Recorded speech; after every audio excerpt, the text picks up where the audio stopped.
좋아하지는 않으셨던 것 같습니다. 예전부터 이 돌출기 같은 경우에는 이뻐야 상영이다. 안녕하세요. 성형외과 전문의 윤희근입니다. 오늘은 조금 특수한 부위라고도 할 수 있는데요. 기성형 칼기와 돌출기, 요정기라고도 하고 교정 방법에 대해서도 설명을 드리도록 하겠습니다.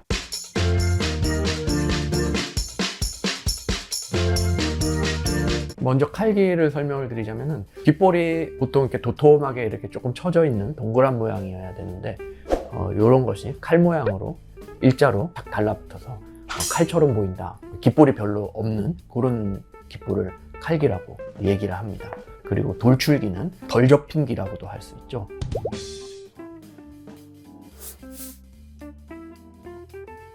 이런 경우를 돌출기 또는 요정기라고 이렇게 표현합니다. 칼기나 돌출기도 정도에 따라서 수술 방법이 몇 가지가 있고, 먼저 칼기를 보자면 바늘 구멍만 몇 개 돼서 비교적 간단하게 할 수 있는 방법도 있고, 수술 합병증에 의한 칼기는 흉터 성형이나 이런 것들이 같이 들어가야 될 수 있기 때문에 조금 더 복잡할 수 있습니다. 돌출기 경우는 오히려 수술 방법이 이렇게 복잡하거나 여러 가지로 있지는 않고 귀 뒤쪽으로 보통 절개를 해서 연골을 접어주는, 간단히 말하면 연골을 정상적으로 접어주는 수술입니다. 한 군데를 접을지 두 군데를 접을지 이런 것에 대해서 조금 차이는 있지만 흉터도 그렇게 겉으로 보이는 수술이 아니고 비교적 교정도 잘 되는 편입니다. 수술을 꼭 해야 하는 시기가 정해져 있는 것은 아니고요.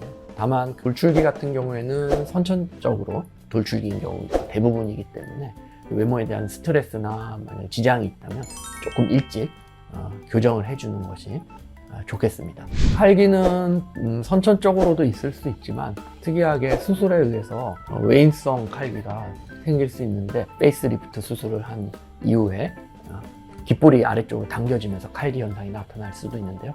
피부를 많이 당겨서 이렇게 고정하게 되는데, 반대로 이 귓볼 부분에서 당겨 올린 피부가 귓볼 부분을 아래로 잡아당기면서 칼기 변형이 생길 수가 있습니다. 안면거상술을 다시 재수술을 하면서 조금 더 당겨 올려주면서 고정을 다시 하는 방법도 치료 방법이 될 수 있습니다. 수술 후 상처만 안정된 다음에는 언제든지 교정할 수 있습니다. 네, 그렇다고 보고 있습니다. 자연적으로 교정이 되는 경우는, 그런 경우는 거의 없다고 보시면 됩니다. 부작용이라고 한다면 가장 흔하다고 하면은 재발이라고 할 수 있을 것 같습니다. 수술 방법이 간단한 대신에 재발률이 조금 높을 수가 있고요. 수술을 제대로 잘 했다고 하더라도 다시 돌출기 같은 다시 펴지는 경우, 완전히 옛날처럼 펴지진 않더라도 다시 조금 펴지거나, 칼기 같은 경우는 다시 조금 당겨 내려오는 경우, 이런 것들이 재발이라는 건데요. 재발이라고 해서 다시 재수술을 하는 것이 그렇게 어렵거나 하지는 않습니다. 하지만 재발에 대한 것은 알고는 계셔야 될 것 같습니다. 흉터는 귀 수술 대부분 흉터가 그렇게 심각하게 문제가 되는 경우는 거의 없습니다.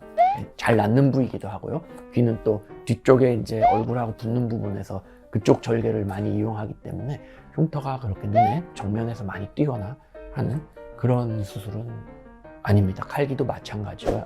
다만 칼기는 이제 수술에 의한 칼기일 경우에는 흉터에 당기는과 함께 이렇게 같이 오는 경우가 많기 때문에, 그런 경우에는 흉터 성형이 같이 이루어져야 하고, 그런 경우에도 흉터는 귓볼 주변으로 최대한 이렇게 가리는 수술 디자인을 합니다. 흔히들 저희 어르신이나 이제 할머니, 할아버지들이 관상적으로 썩 좋아하지는 않으셨던 것 같습니다. 예전부터 이 돌출기 같은 경우에는, 최근에는 요정기라고 해서 좋은 의미로도 이렇게 부르긴 하는데, 예전에는 당나귀기라고 해서 펼쳐진 기를 썩 관상적으로 좋지 않다고 이제 생각은 많이 했었고, 칼기도 마찬가지인데요. 예로부터 이렇게 귓볼이 이렇게 크고 풍성한 것을 장수하고 또 다복한 그런 것의 또 상징으로 생각보다 상당히 칼기에 대한 교정 수요가 많으신 편입니다. 칼기와 돌출기에 대해서 궁금한 점이 많이 해결이 되셨나요? 다음에도 더 좋은 내용으로 다시 찾아뵙겠습니다. 성형외과 전문의 윤희근이었습니다.